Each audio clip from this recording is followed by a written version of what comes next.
Olá pessoal, tudo bom? Professor Tiago falando. E na aula de hoje nós vamos estudar as partes do corpo dos equídeos. Qual é a nomenclatura zootécnica do corpo dos equídeos? Então, gente, para começar a aula de hoje, a gente vai definir primeiro o que é exognósia. Exognósia, ou também chamado de exterior, é um ramo da zootecnia que estuda a conformação externa dos animais domésticos, não os animais selvagens, apreciando as belezas e defeitos para a consequente avaliação do mérito de cada indivíduo. É um termo que quer dizer ex, fora, zoou, animal, e gnósia, conhecimento. Então, é um termo no grego que quer dizer o conhecimento de fora do animal, da parte de fora do animal.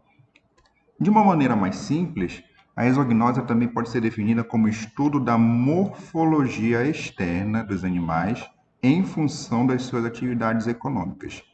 Para que a gente possa entender isso de maneira mais fácil, vamos pegar o exemplo das aves. Nós temos aves para postura e nós temos aves para corte. Todas elas têm bico, todas elas têm pena, todas elas têm crista, têm barbela. No entanto, algumas partes, dependendo da função do animal, são mais desenvolvidas e outras menos desenvolvidas. Em animais de corte, a musculatura é mais desenvolvida, são animais maiores, são animais mais pesados do que os animais de postura, por causa da sua aptidão para carne. Já os animais para postura tendem a ser menores, tendem a ser mais leves, mas tendem a ter a sua função reprodutiva muito mais exacerbada. Então, a exognose ela estuda essas diferenças morfológicas dentro da mesma espécie animal em função da atividade econômica, sua aptidão zootécnica. Pegando aqui também um bovino de corte, ele tem uma musculatura mais avantajada. Já um bovino de leite, ele tende a ter a sua região do úbere, isso aqui é um macho, tá? Mas apenas para exemplificar onde fica o úbere, a sua glândula mamária é muito mais desenvolvida por causa da sua função que é leite, mas tende a ser um animal mais magro, enquanto que um bovino de corte tende a ter o úbere menor, porque a sua função é corte, então o seu desenvolvimento muscular é maior. Esse é o alvo da exognósia, tá bom? Dentro da exognósia podemos estudar pelagens, plumagens, conformação e também os nomes das partes corporais dos animais. Dentro do estudo da equidocultura, as partes corporais elas têm nomes zootécnicos que são de fácil entendimento pelo produtor rural, são nomes menos complicados que os nomes técnicos da anatomia, e é importante que o aluno aprenda esses nomes até por uma facilidade de comunicação com o produtor rural. Para antes da gente começar a estudar realmente as regiões, os nomes zootécnicos de cada parte, vamos entender o que são regiões zootécnicas. Regiões zootécnicas são divisões que nós fazemos no corpo do animal com o sentido de facilitar, tornar mais metódico, mais sistemático o estudo da exognósia. Então, no cavalo, nós temos a região da cabeça, tá? Nós temos a região do pescoço, nós temos a região do tronco, que é toda esta região aqui, excluindo-se os membros, tá? E nós temos a região de membros anteriores e a região de membros posteriores, ok? Começando pela cabeça, vamos começar por aquelas estruturas mais conhecidas, mais simples e partindo para aquelas que têm um nome mais diferente. Começando pela orelha, tá? Atrás da orelha, nós temos a região da nuca. Nós temos a fronte. A fronte é essa região de testa do animal que vai da orelha até o olho, tá? Então seria esta região aqui, a fronte do animal. Nós temos um prolongamento da crina, tá? Que são esses pelos do pescoço do animal que se põe em cima da fronte, que é chamado de topete.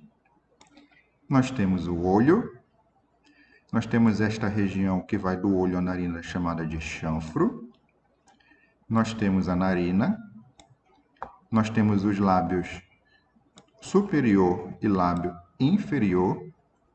Nós temos a bolsa da bochecha, ok? E nós temos essa região aqui, que seria a região da bochecha ou ganacha. Então, você pode chamar tanto de ganacha ou bochecha. Olhando para essa imagem aqui, nós temos essa região superior ao olho, chamado de olhal. Nós temos aqui o que mais? A ponta do focinho, tá? Nós temos a boca do animal. Mais alguma coisa aqui? Sim, havíamos esquecido de falar. Nós temos também essa região abaixo da inserção da orelha, chamado de fonte, tá bom? Não confundir com fronte. Uma é a fronte e a outra é a fonte. Então, nós já vimos as principais estruturas da cabeça, apenas chamando atenção aqui para essa região debaixo da mandíbula do animal, que vai aqui da bochecha ou ganacha até a boca, que é chamada de mento, ok? Continuando para a região do pescoço, nós temos a garganta, já vimos a nuca, nós temos aqueles pelos que foram comentados no slide anterior, chamados de crina, nós temos a ponta da espádua, tá? A espádua é essa região já de membro, nós temos a ponta da espádua. Nós temos entre os membros anteriores a região de peito, tá? Que é uma área bastante musculosa nesses animais. Atrás, no fim do pescoço, já na união com o dorso do animal, que é esta região, nós temos uma região mais elevada, chamada de cernelha. É uma região importante de se conhecer, porque é nesta região que vai se medir a altura do animal. Porque não se medir no alto da cabeça nem na nuca, porque o animal abaixa e levanta a cabeça, e nesse sentido nós não temos um ponto fixo de medição de altura. Enquanto que a cernelha ela vai ser o ponto mais alto aqui, tá? Imóvel, aonde eu posso fazer essa medição. Então, a cernelha é o ponto onde eu vou medir a altura do animal. Então, se o animal ele tem 1,50 m de altura, ele tem 1,50 m deste ponto até o chão. Eu não vou medir no pescoço, nenhum ponto no pescoço, porque ele também está sujeito à movimentação do animal, nem no alto da cabeça, nem na nuca, porque está sujeito à movimentação do animal. Eu vou medir na cernelha. Então, depois da cernelha, nós temos o dorso, já na região aqui do tronco. Nós temos o lombo. Nós temos esta região lateral chamada de flanco. Nós temos aqui uma protuberância óssea, uma ponta de osso, chamado de ponta de anca. Nós temos a garupa. Nós temos a nádega do animal, uma região bastante musculosa também. Nós temos a cauda, nós temos a região da coxa do animal, nós temos abaixo da coxa a perna, abaixo da perna a região do jarrete, tá? Abaixo do jarrete nós temos a canela. Do outro lado, vocês podem ver que esta região aqui ela corresponde ao boleto do animal. Nós temos aqui a indicação dela, o boleto do animal.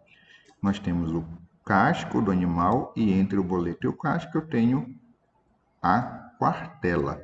A coroa, na realidade, é a junção do casco com a pele, o tecido do animal, tá? Então, a coroa é essa região de junção do casco com o restante do membro do animal.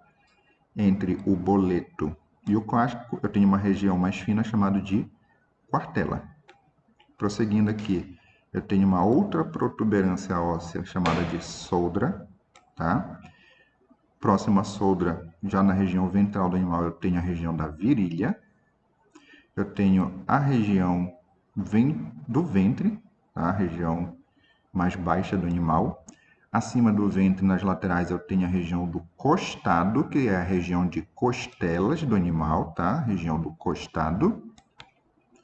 Eu tenho uma região um pouco à frente do ventre, chamada de ciliadouro, e ela é chamada de ciliadouro porque a cília, que é aquela estrutura que prende a sela que vai aqui no dorso do animal e dá a volta por baixo e se amarra no outro lado, a cília, essa estrutura, ela passa nesta região, então essa região é chamada de ciliadouro. Eu tenho uma outra protuberância óssea aqui, tá? Uma outra ponta de osso aqui chamada de codilho. Eu tenho aqui, iniciando o membro anterior, a espádua. A espádua, gente, ela pode ser também chamada de pá. Em alguns casos pode ser chamada inclusive de paleta, tá bom? Então a espádua, pá ou paleta. Abaixo da espádua eu tenho o braço, eu tenho depois o antebraço, eu tenho abaixo do antebraço, no membro anterior, o joelho. Bom, o joelho muitas pessoas confundem achando que é na região posterior, onde é o jarrete.